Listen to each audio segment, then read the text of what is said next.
My name is Carol Mankiti, and on behalf of my children and the spirit of my husband, I welcome you to this sacred place. And we are welcoming 3 long devoted people to the store. It's going to be a very special reading. So thank you for coming, and I know you will enjoy every bit of it. So enjoy the evening. And welcome to you on Zoom.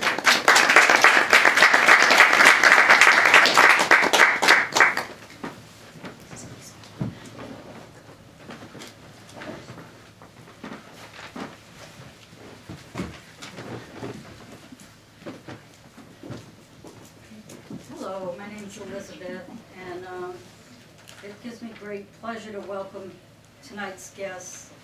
The readers are George Kalogeris, Richard Fein, and we'll have an audio recording of David Ferry. It's very exciting. George and Richard are friends of they're friends of the Grolier, and we're very, very pleased to have them here again. So I'm going to introduce the readers all at once, and then they can read one after the other. Richard will read first. So Richard Fein has published 11 books of poetry, including Losing It. His book, Kafka's Ear, has won the Maurice English Award, and he's also published 3 books of his translations.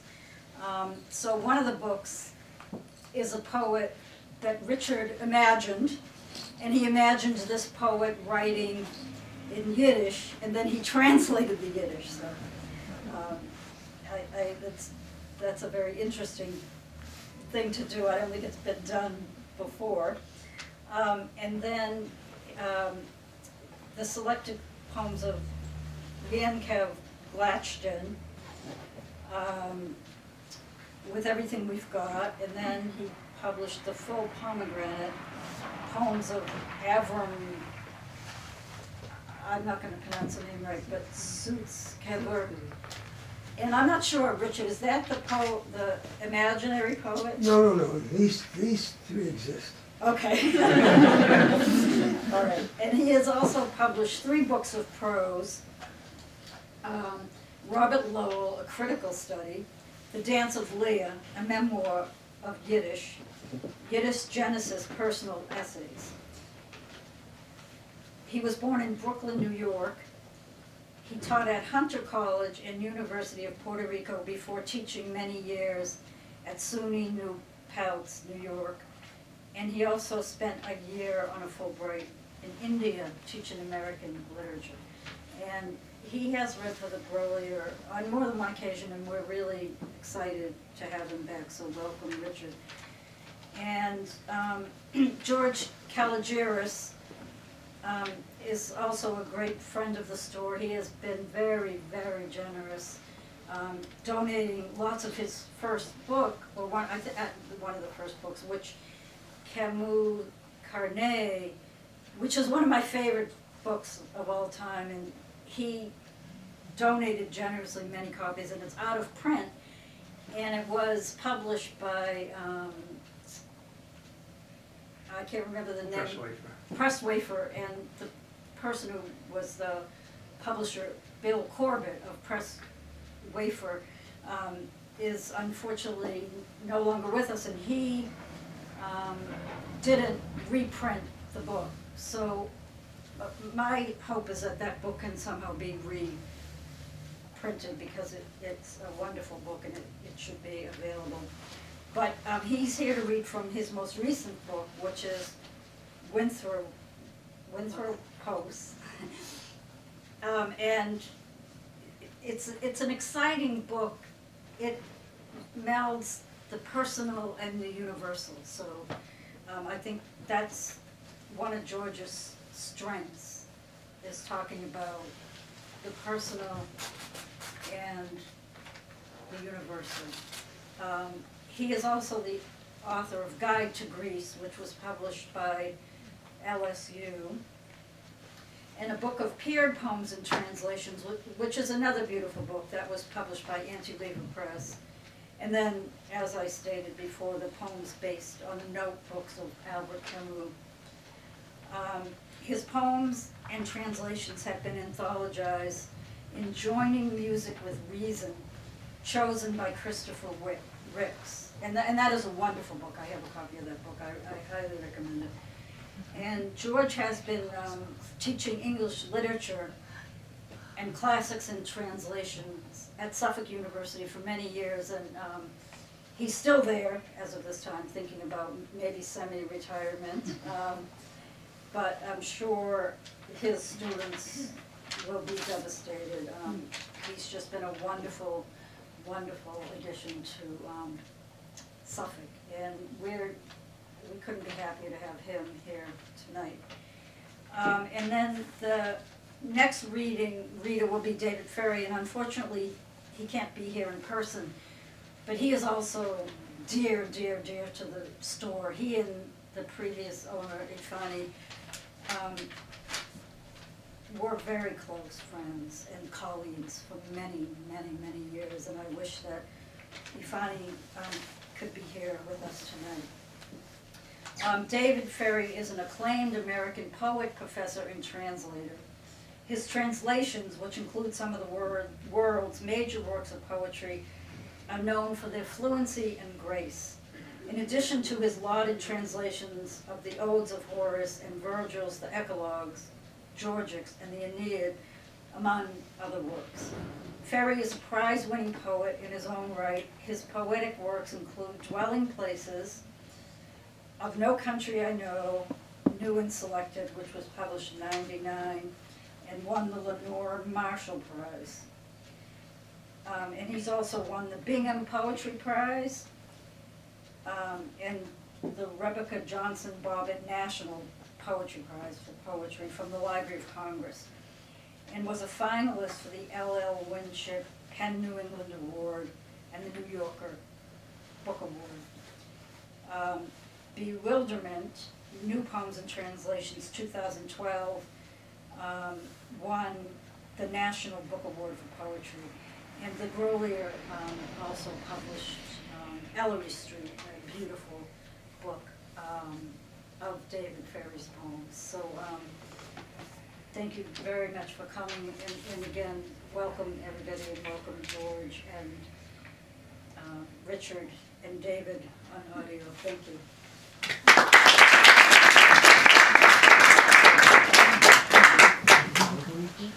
So brief correction, George will be reading first.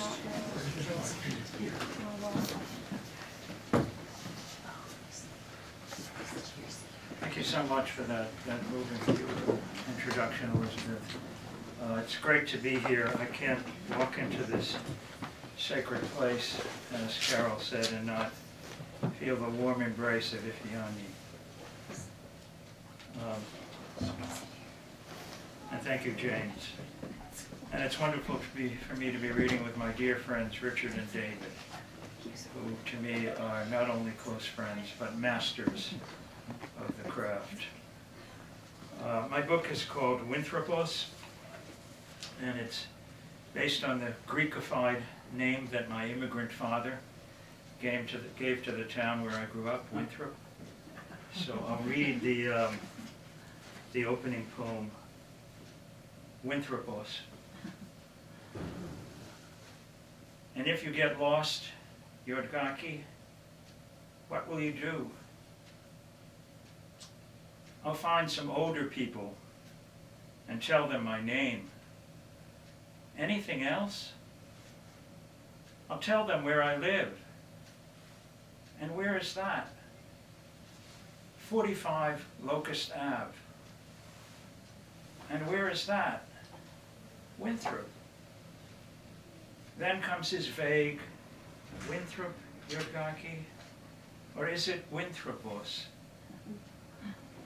Only now that I'm older than he ever was, and even in late middle age, wherever I am in my life, I still don't have the foggiest clue.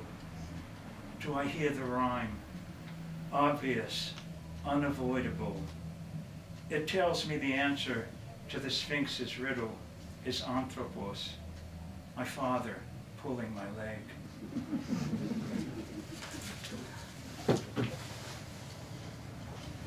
It's called Baby Monitor. She's sound asleep, or her Alzheimer's is. I can hear each breath she takes through the monitor I keep on my desk, hooked up as it is to the one upstairs beside her bed. The kind of listening device that's used for keeping track of infants. The tremulous speaker could fit in the palm of your hand. A little green light pulses every time it picks up any trace of my mother's voice. Babble of baby talk and muffled whimpers. Those garbled bits expelled from her speech machine. Its plastic speaker propped all night on its stand, calling out softly some rhythmical, ruminant something, so automatic it might be dreaming out loud in my mother's oblivious voice. A sibylline machine that makes the incomprehensible clear. And please help her, and please guide him, and stop it from spreading to the kidneys, please, dear Lord, and make that enough to meet their mortgage payments. I'm privy to a prayer that no one else can hear, at least tonight. Some primal psalm where all are nameless, but none of them forgotten. And please, and please, and please goes the little green pulsing light.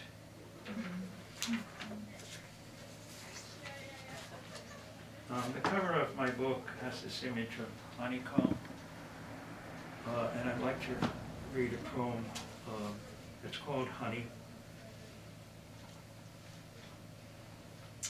The Greek word for honey, meli, is very close to the word for singing. Honey, two parts. One, meli. To Winthrop it comes like a melody in a gallon jar. And ever so sweetly my cousin tells me, I brought it for you from Akubos, unprocessed honey, straight from the village hives. Before I'm able to process what that means, my cousin Perry unscrews the airtight lid. Meli, as in the mouth of an open jar that lavishes the tongue with a dripping spoonful of amber gold.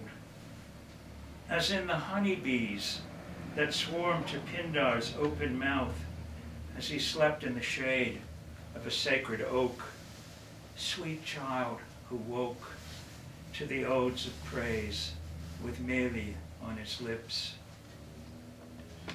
My cousin was 7 when he fell from a tree and broke his arm in 2 places. The village doctor botched the job, and fearing infection and lacking the money to send him to Athens, his panicked parents called our house. As soon as my father hung up, but still talking village Greek, he said to my mother, let's bring the boy here to the Boston hospitals. But how? Can't just hop on a plane. He has to go through immigration, and that takes years. But you, with your English, can talk to the senator. Go to the State House. The Kennedys love the Greeks. And there I am, at 6 years old, listening to Ted Kennedy tell my mother how much he loved to dine at Anthony's Pier 4, and how he knows all the Greek waiters by name. 2. A month or so later, my cousin's right elbow is bent as stiff as a board as he arrives at our house in Winthrop, along with his younger brother, Peter. Light years later, as if it was all immured in Meli, my cousin Pericles holds out a jar of amber gold in his supple arms. His kids have kids. He's 66 and ready to hang up his wings as an Air Canada pilot. Airtight, the past congeals and uncongeals, heals and unheals. But Peter is always 30. What tastes like viscous honey, younger the brother. What feels like vicious migraines, malignant the tumor. Oh, helpless village parents, whose peasant spells can ward off the evil eye, but not the petrified look in the pleading eyes of your dying son, as he lay in intensive care, hooked up as he was to the glowing screens in the narrow, humming cell of a room at the Mass General in Boston.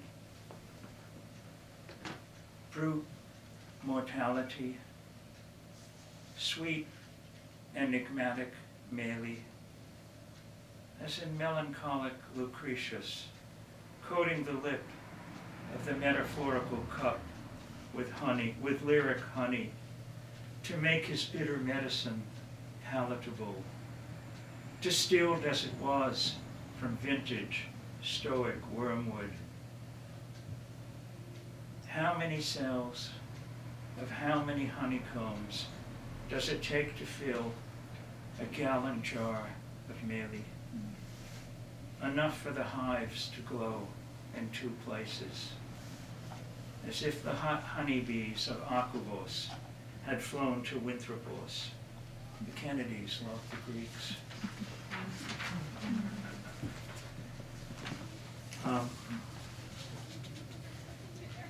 Elizabeth mentioned Dialogos, my book of translations, and I thought it was right to read this poem tonight. It's my translation of a poem from the Russian of Osip Mandelstam, who died in the Soviet gulags.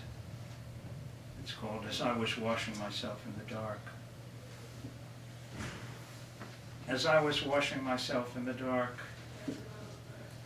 washing outside where the ice-cold water kept spilling over the rim of the barrel, the evening stars against the horizon glistened like salt on the blade of an axe. As I was washing myself in the dark, I saw the locked gate that couldn't keep out the menacing look of my surroundings once it had entered my state of mind. Soon the weavers will weave a new pattern from anything they can get their hands on, looming there in the near future. No matter what fabric they happen to stitch, I don't think the seams will ever be finer than a single line of honest speech. Salt of the earth and stars of the sky, dissolving now in the water's reflection, this briny water that keeps turning blacker, like some purer shade of appalling death. As if our lips had already tasted what's steeped in the salt of worsening luck. As I was washing myself in the dark, washing outside where the ice-cold water kept spilling over the rim of the barrel, the earth edged closer to truth and terror.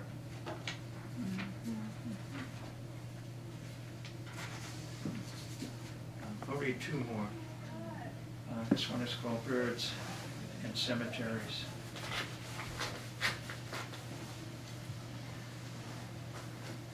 It must be the shade that draws them, or else the grass. And it seems they always alight away from their flocks, alone. It's so quiet here, can't help but hear their talons clink as they hop from headstone to headstone. Their sharp, inquisitive beaks cast quizzical glances. The lawn is mown.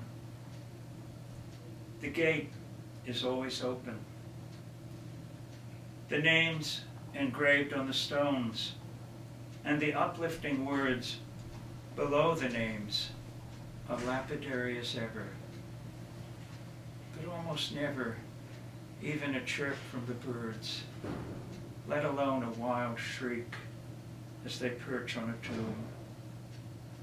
And then they fly away, looking as if they couldn't remember why it was they came. But we're doing what our souls are supposed to do on the day we die, if the birds could read the words.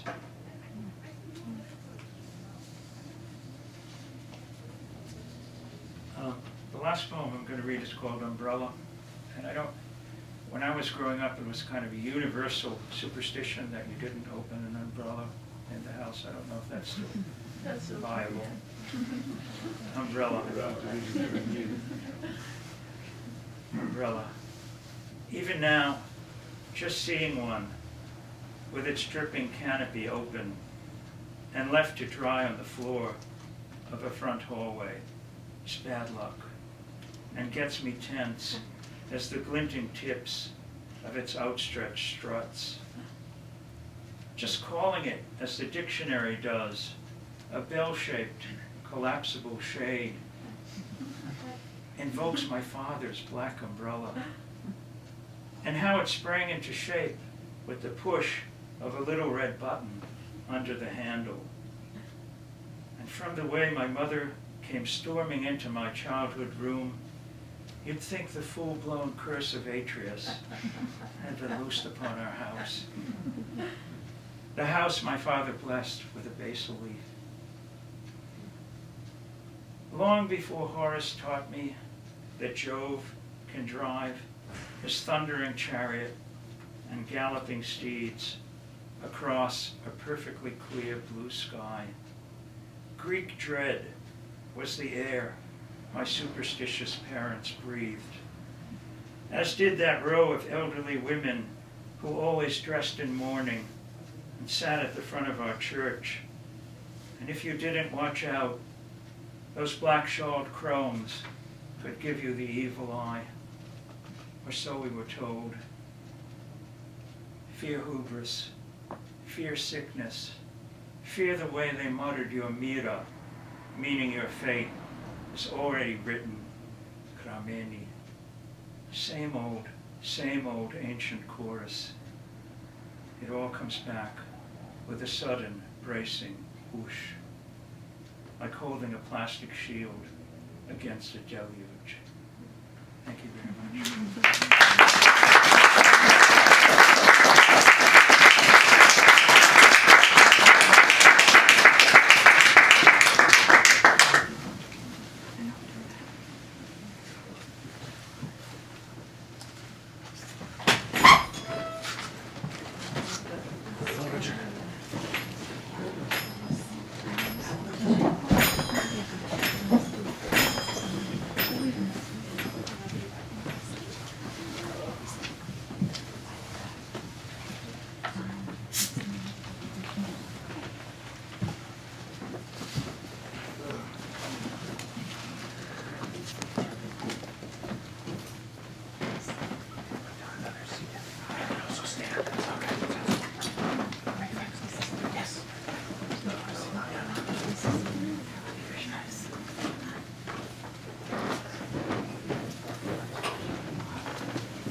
Thank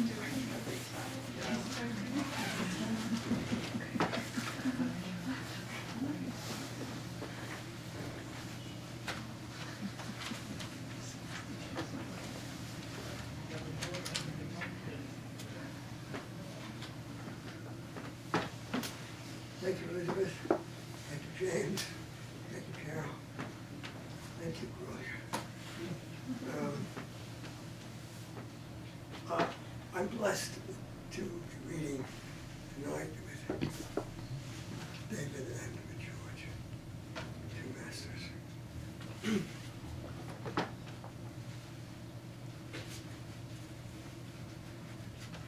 The Mouth of Uncle Max.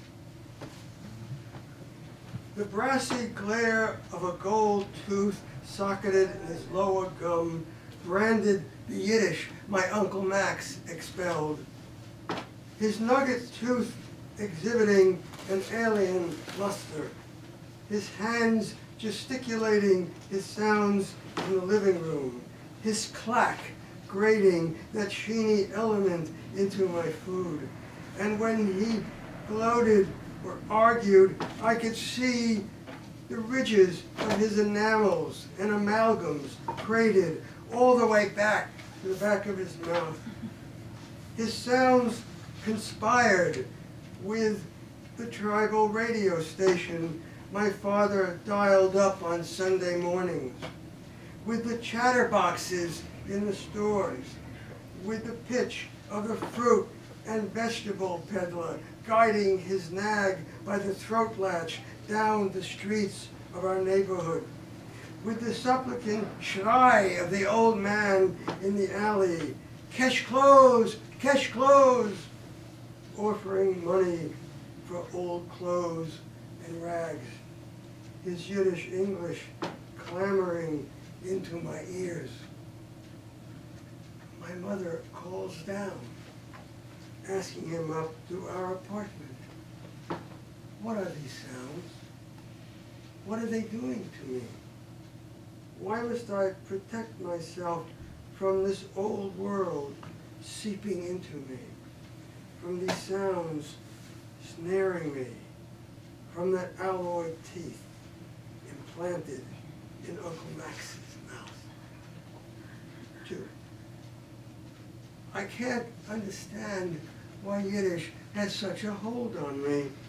Ich kann nicht verstehen, was Yiddish hat als Onchap auf mir. Yiddish, what did I run away from when I ran away from you? What did I embrace when finally in my 40s I embraced you? You are more than speech. You are what went into the making of me. I can see again Uncle Max's tooth, how gross and garish it was, how repulsive and conjuring, how primitive and configured. That brazen gold that threatened me, that seized me, that glary yellow grinder that flashed way back in his mouth, where accents hive, gauche habits thrive, and the old world lurks. That source and cruncher of sounds, that grasp, that orcha.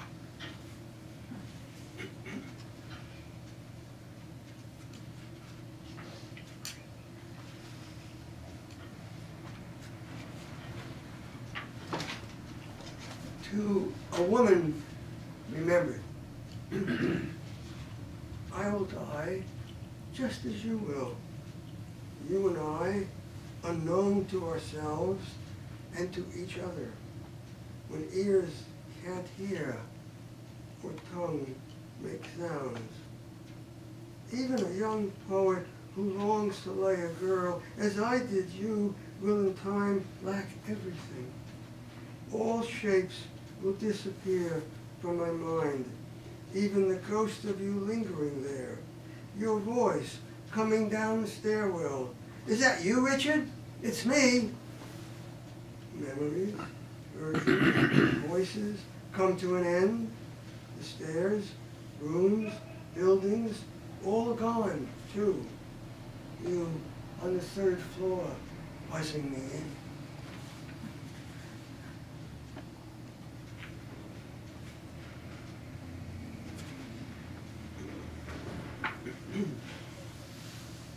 Reading book 11 of Paradise Lost.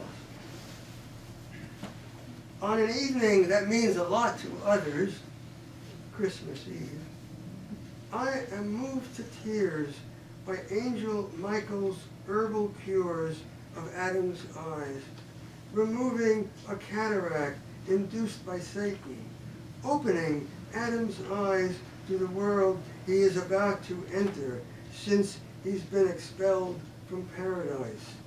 Milton inventing this visionary moment, though his own eyes have gone dark beyond all help, while Adam is invited to open his. How come I hadn't seen the pity of this moment the times I'd read the poem before, seen Milton's presence in his genuine gift to Adam? And now, this evening means something further, something other than an evening that means a lot to others. One dearer to me now, because I see Milton anew, hear him anew, the scene stemming from rue and eyebright, myself entranced by the plants Milton employs, found in formulary and song.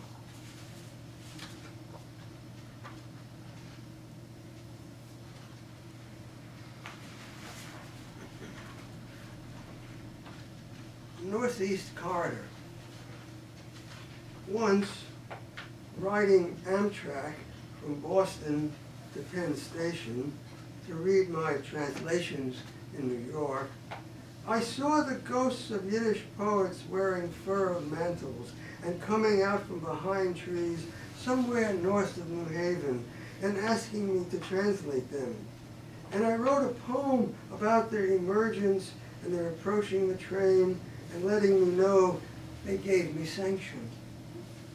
Now, I imagine, they come from the woods again and invite me to join them, to go back among the trees with them. Read your poems to us, their leader urged, and because you have translated our poems into English, we will return the favor and translate your poems into Yiddish, and you will become part of our Bruderschaft. And thus, that very language you once wanted least to do with now becomes that language you need most of all. Come, talk with us.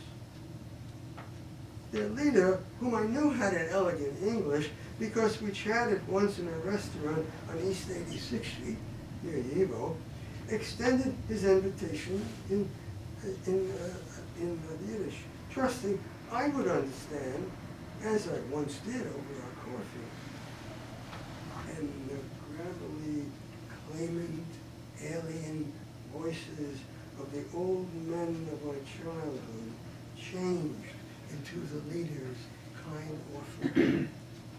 Come, he invited me again. Come with us, back into the woods, where you can talk with us. Come. Komm mit uns zurück in Wald, und du kennst Leben mit uns. And as I followed the others, moving deeper into the woods, their mantles changed into the barks of trees.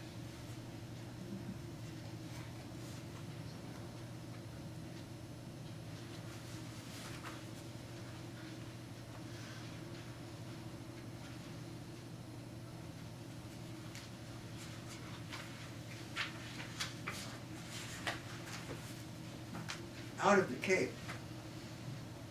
smiling on the steps leading down to the lawn where the plastic clothespins spring clip nothing except themselves to the vacant line, I suddenly saw those wooden clothespins, smooth-grained, four-legged, and derby-headed, that my mother used to wedge into the clothesline, a braided rope, also good for making knots, or playing jump rope, or grabbing in tug of war. That line she strung out near the pulley, mounted above the gray closeskin bag, wide and deep as a sewer's sack. Then those wooden cleft figurettes disappeared, and I returned to staring beyond the volleyball net at the foliage that marked the end of our property. Leaves and brake and bush and stems and viney things, so dense I couldn't see through it all. Nothing but the wilding wall of green with gaps of darkness. I was looking for the answer to my question. What should I do now? Was I through now? Was I out of pulse? Have I lost my power? Time now to lie down and die? And all I did was sit, staring at the silent green. And I can go over this one, the last one in the book.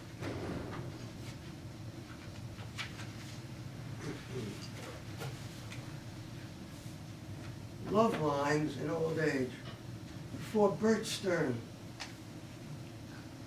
If you were a woman, I would steal you from your husband. Or if we were gay, I would have an affair with you.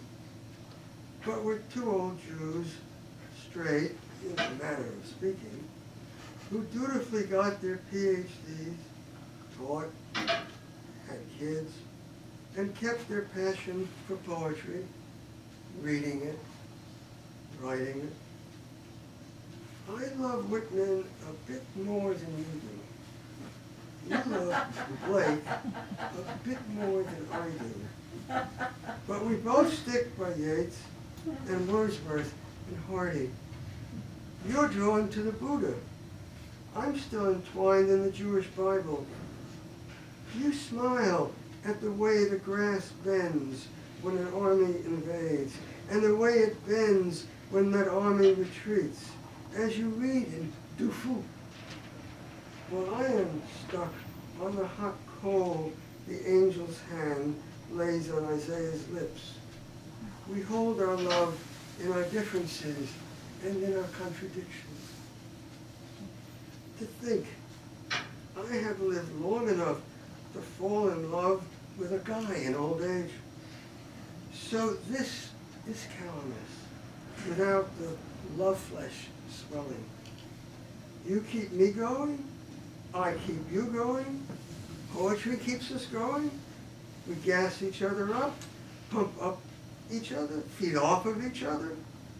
It's like Whitman rocking in his chair on Nickel Street in Camden, and his long looked-for camarado finally shows up, and they go at their gabbing just as we do. The achievement of Pound, that son of a bitch. The Red Sox. The beauty of Tennyson when he's lost his faith. Fascism in America. David Ferry's gorgeous translations. The women's movement. What is free verse? How differently we write. You patiently waiting for nature to reveal itself. I wrestling with a night spirit until I am bent into a new name. And then sometimes you write a bit like me, and I a bit like you. How we both adore the necks of big eyes women, and how we still ache over the fall of Delmore Schwartz. And we tell each other our dreams, like exchanging poems. Mine of a carboy seated in the corner of an empty room, crated so as to safeguard its corrosives. Yours of sitting on a porch in your beloved Adirondacks, watching squirrels' tails divest and a plumed scamper turn into a naked scuttle. Despite lagging energies, the blanks, the slippages, how long I have waited for you. I feel like a kid skipping home from kindergarten and breathlessly telling his mother, I made a new friend today. We're gonna be friends for life. He invited me over. I invited him over. His name is Bert.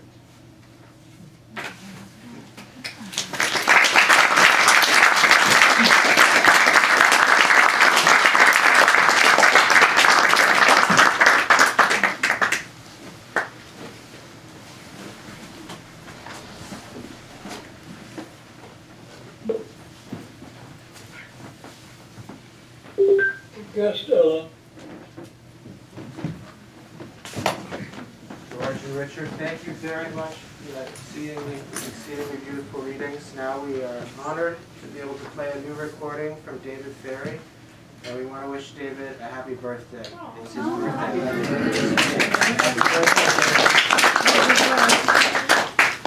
So these are 5 poems that were recorded by Mitch Manning, one of David and George's students. Here we are. Guest Ellen at the Supper for Street People. The unclean spirits cry out in the body or mind of the guest Ellen in a loud voice, torment me not, and in the fury of the unclean hands beating the air in some kind of unending torment. Nobody witnessing could possibly know the event that cast upon her the spell of this enchantment. Almost all the guests are under some kind of enchantment of being poor day after day in the same body, of being witness still to some obscene event, of listening all the time to somebody's voice whispering in the ear things divine or unclean in the quotidian of unending torment. One has to keep thinking there was some source of torment, something that happened someplace elsewhere else, unclean. One has to keep talking in a reasonable voice about things done, say, by a father's body to or upon the body of Ellen in enchantment, helpless, still by the unforgotten event, enchanted, still in the old forgotten event, a prisoner of love, filthy Ellen in her torment, guest Ellen in the dining hall in her body, hand beating the air in her enchantment, sitting alone, gabbling in her gargled voice the narrative of the spirits of the unclean. She is holy, the possessed one of the unclean. Maybe the spirits came from the river. The enchantment entered her, maybe in the northeast kingdom. The torment, a thing of the waters, gratuitous event, came up out of the waters and entered her body and lived in her in torment and cried out in her voice. It speaks itself over and over again in her voice, cursing, maybe or not, a familiar obscene event, or only pure event of original enchantment from the birth of the river waters, the pure unclean rising from the source of things in a figure of torment, seeking out Ellen, finding its home in her poor body. Her body witnesses, so also is her voice, of torments coming from unknown events. Unclean is the nature and name of the enchantment.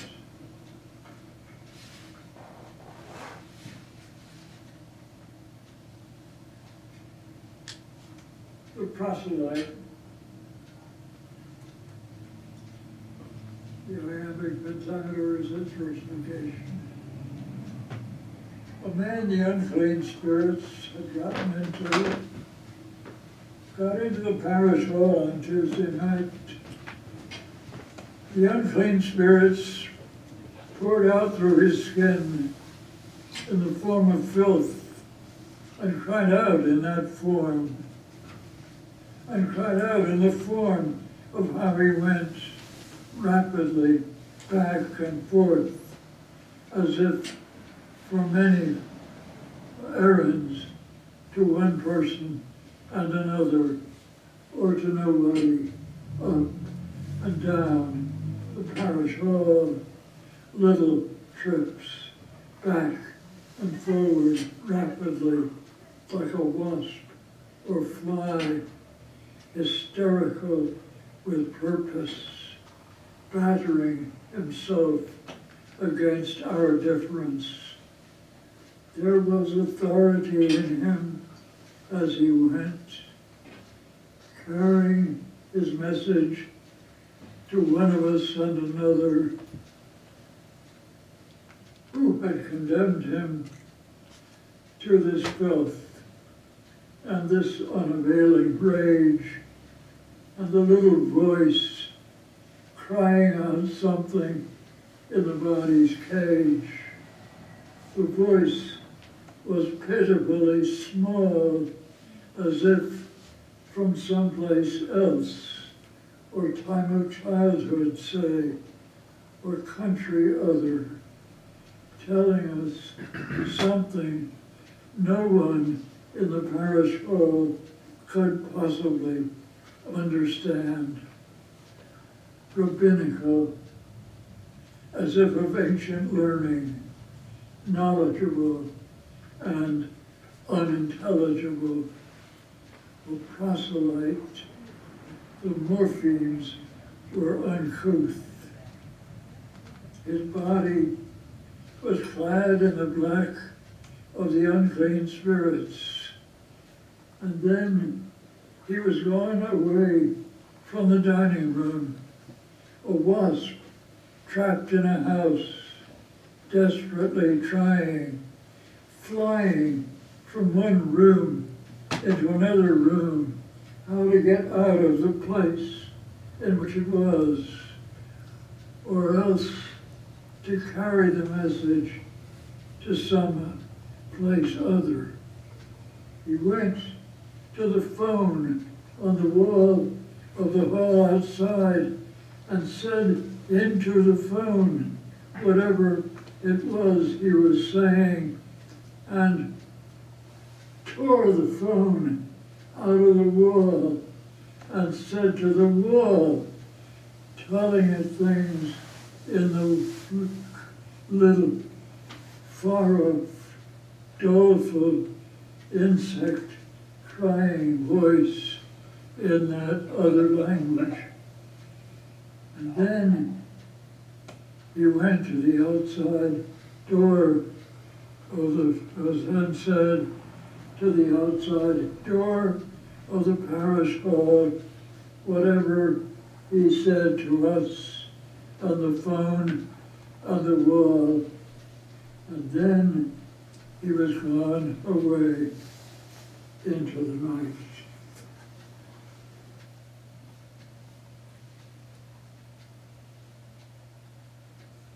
movie star Peter at the supper for street people. The style of form of concealment, the way style is. His manners seemed a parody almost of manners movie star of bygone days.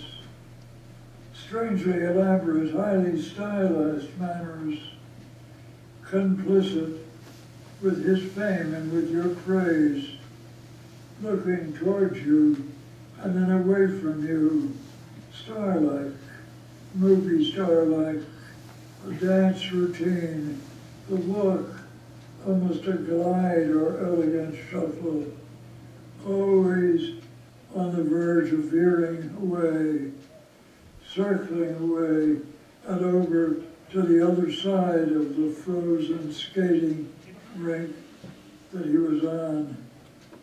A dancer's courtesy.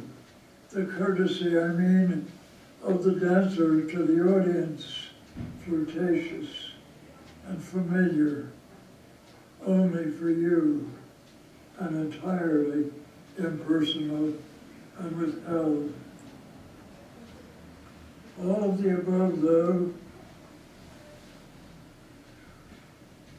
makes the point, maybe misses the point, because it seems to say he knew about what he was doing or what the style was for, and nothing let us be sure that this was so.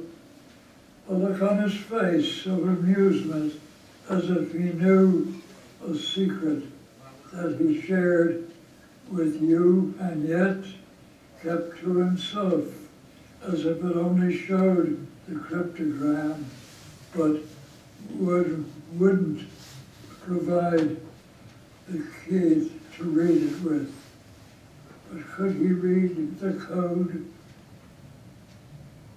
One night, late at night, as we were driving home from having had dinner out in Boston, we saw him figure skating through Charles Street Circle, right through and among the circling lights of cars, as if with champion skill on thin ice whirling, oblivious to the astonished blaring horns, as a dancer or skater seems, while dancing to the music that we hear, oblivious to the music that we hear, and listening to some other music heard from somewhere else. So Peter moved like a dancer or skater through and among the dangerous, outraged cars, untouchable and untouched, and moving to the music of something else from somewhere else. The music, maybe, of his madness, was it? It was as if he skated in solitude and glided whirling on a lonely tarn, far out away from everything there is.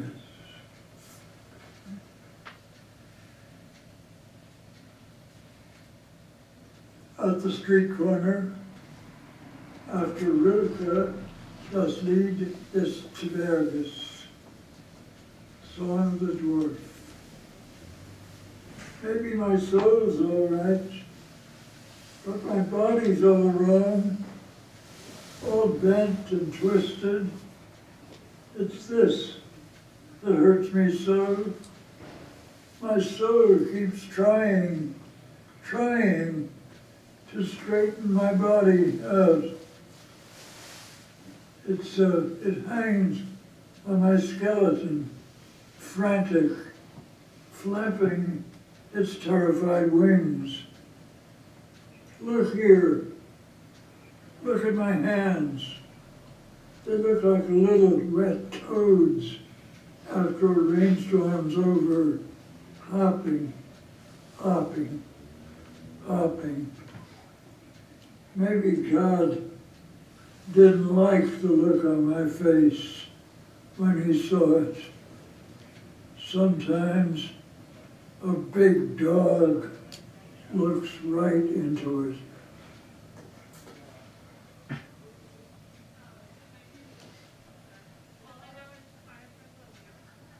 She speaks across the years. I heard of them.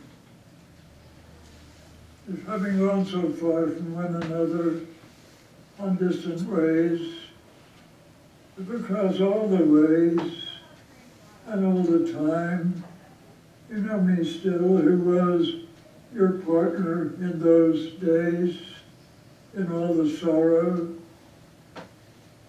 There's something, after all, is left of it all. Where's she who loved you, waiting for you now?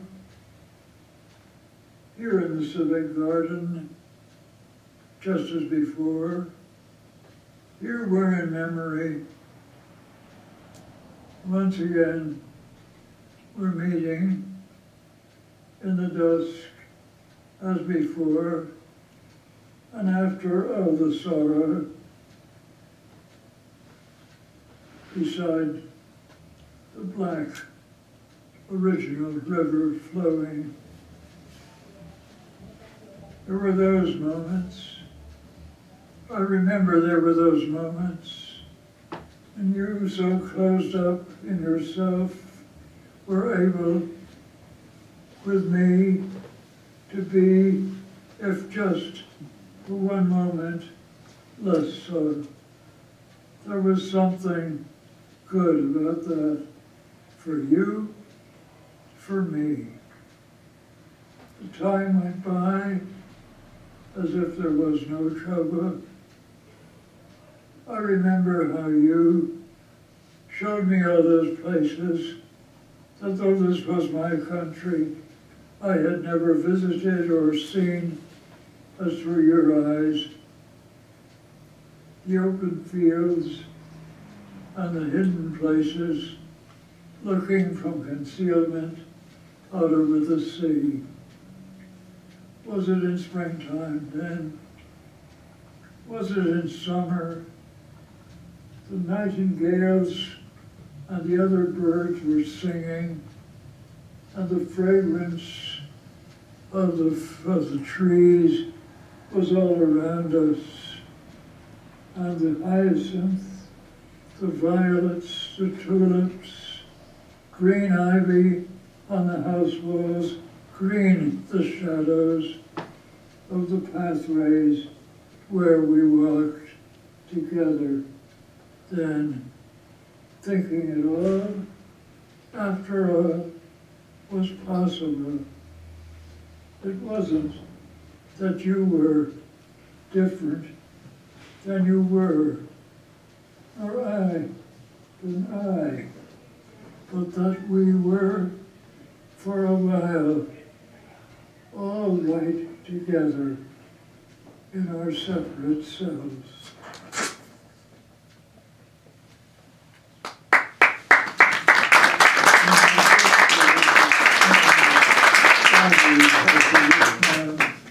And Lazarus, the poor man, I've renamed the poem Lazarus.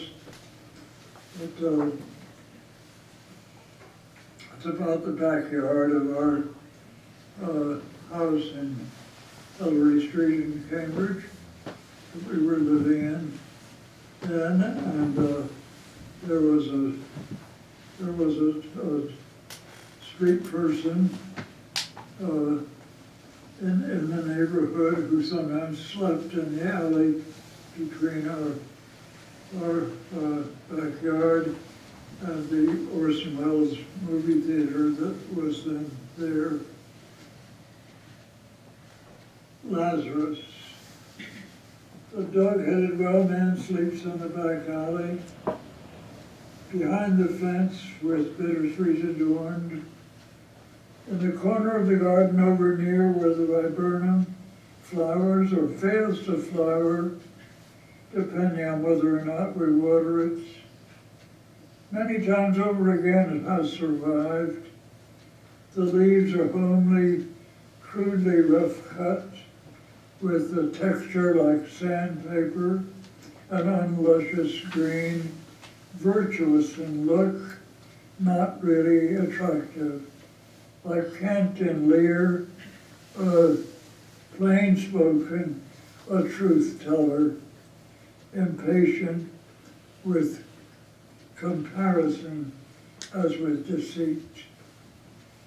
The wild man sleeps in the maple-shaded alley,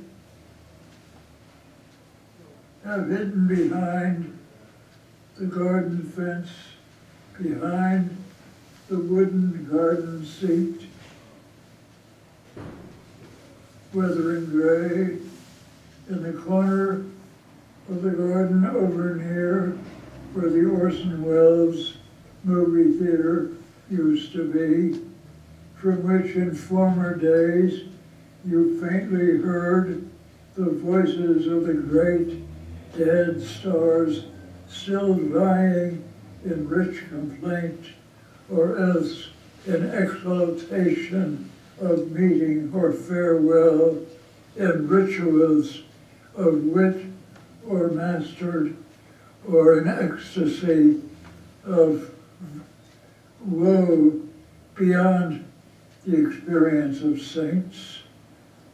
In the alley between the yard and the old theater, the wild man is covered with leaves and clad in the bark of indigenous flourishing trees, elaborately inscribed and decorated with the names of heavenly pity.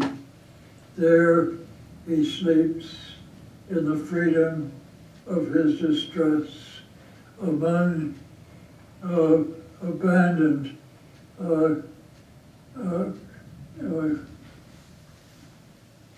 containers of paint, eggshell, and off-white tints, both raw and burnt, vermilion, pinks and rose, purples and blues, and other hues and shades.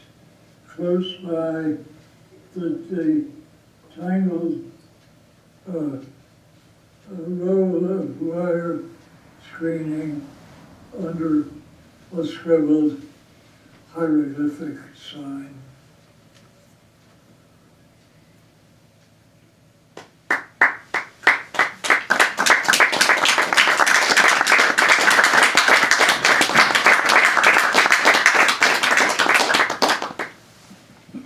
Thank you for three beautiful readings tonight to David, George, and Richard. We have time maybe for a couple of questions, if y'all would like to answer some.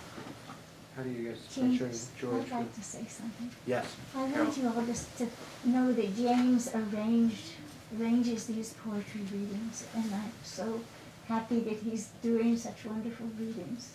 So we should thank him.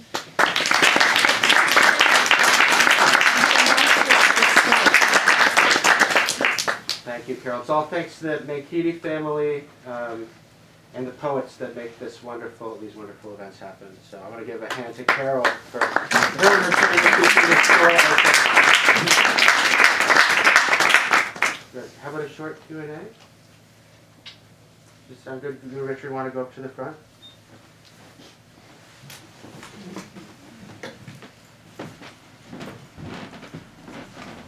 You can sit down too. We have chairs.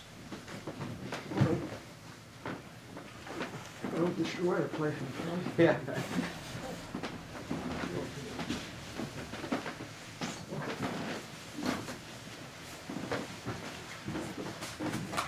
My question is, how did the two of you first meet? If you could speak into the microphone, that way the Zoom people can hear too. That'd be great. Speak on that, Richard. We had a mutual friend, and we still do, Kathy Jackson, who was maybe still is a poet, but is now certainly a painter, who lives in New York. And she brought us that together. That's how I reckon it. You? That's exactly right. She was so smart because there were so many ways that Richard's work and my work intersected. And you know, the work he did with the Yiddish and the work I did with the Greek, and a similar upbringing in ways, working class, and our love of literature. So it was, I think, right from the get-go, we felt that affinity. Mm. That's a good word, yeah.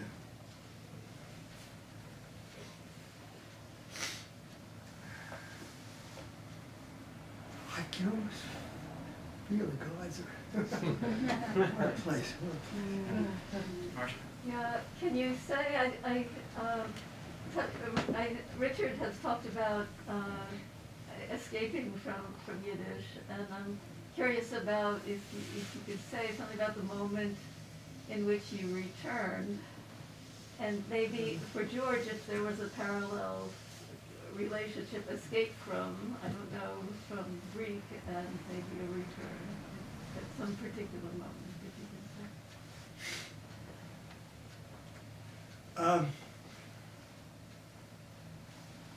I've written about it in poems, in essays, and I think about it, and I know and I don't know, and very simply, I can describe it, but it's still haunting. It's the return of the repressed. That's what it really is, I think. Yeah, I think for me it was, when I was a kid, we had to go to Greek school 3 days a week. As the Catholic kids went to CCD and the Jewish kids went to Hebrew school, and we kind of despised it because we didn't want to be going to school all day long. But then I think when I got into graduate school and I realized that I wanted to get a PhD, and my material was going to be the folk songs that I heard from my parents and my grandparents, and how those connected to Greek literature. So I suddenly felt it was connected to my own poetry, it was connected to my own scholarship, and you know, it came back to me in I think a guiding kind of, with a guiding kind of force. But I certainly didn't feel that when I was younger. I was more trying to get away from it and be like the other kids and all of that.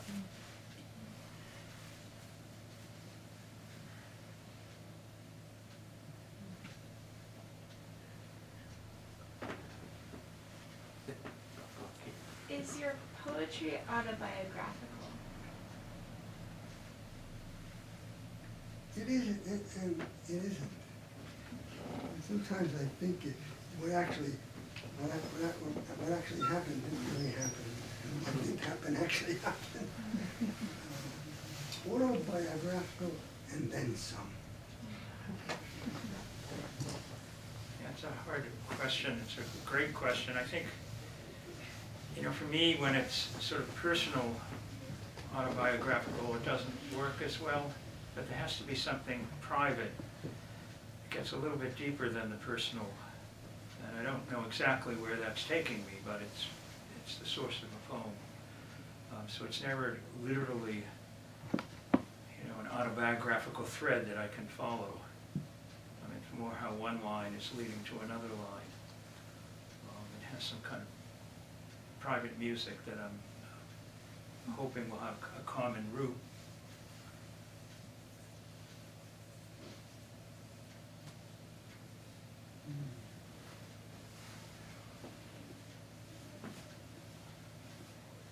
I was just gonna say, in a way, I kind of hate to interrupt the spell of the reading with questions, because it was a wonderful reading. Thank you. Thank you for coming. have a question for Richard. I have a question for you. A lot of your work seems to like address your relationship to Yiddish. I'm wondering if there's a way in which Hebrew or biblical verses come into your work, or your relationship to, I don't know if you call it the Bible or the Torah, but like. Between your mask and my hearing, I'm sorry. I didn't catch it. I'm wondering if Hebrew also comes into your work, and like biblical Hebrew and modern Hebrew, or it's more specifically Yiddish. It wasn't Hebrew for me, and it will never be, because Yiddish was what was on the table when I was when I was growing up. Hebrew was so far away. Richard, she also asked about biblical verses. Biblical verses and how they play into your poetry. Not biblical verses, but even when I went to Hebrew school, it was the Sunday classes when we read the Bible. Those stories, especially in Genesis, they got to me, and they never left. And You have some wonderful poems about the biblical characters, Yeah. retelling of the biblical stories. and you have great poems about mythical figures.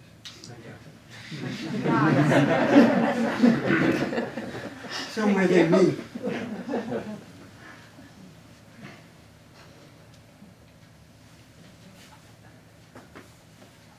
Well, on that note, let's give the poets another round of applause.